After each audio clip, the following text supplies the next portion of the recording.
Gusto mo ba na siya ay maging sabik na sabik sa'yo?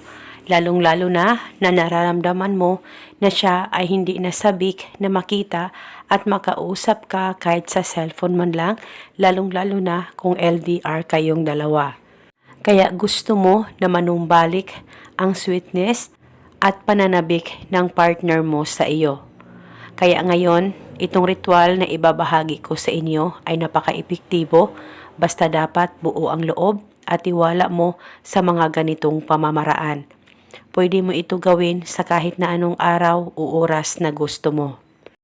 Basta gawin itong ritual sa mabuti at hilingin ng buong puso. Una, ang gagawin mo lamang, kumuha ka ng papel at panulat at isulat mo ito sa papel. Pangalan at apelido, ikaw ay mananabik sa akin bawat minuto.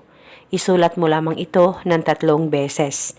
At pagkatapos, kumuha ka lamang ng isang butil na bawang at pagkatapos ay balutin ang bawang sa papel na sinulatan mo at kumuha ka ng pula na pantali at talian mo lamang ito. Kahit na sinulid, pula na thread, pula na ribbon ay pwedeng gamitin basta po pula at matalian mo ito. At pagkatapos mo na itong matalian, kimkimin mo muna saglit, pakaisipin mo siya ng mabuti, mag-focus at mag-concentrate ka at banggitin mo lamang ang nakasulat sa papel ng 3 beses. At pagkatapos, itong ritual ay pwede dalhin kahit saan ka man magpunta, ilagay sa bulsa mo o di kaya sa bag mo. Dalhin ito hanggang kailan mo gusto.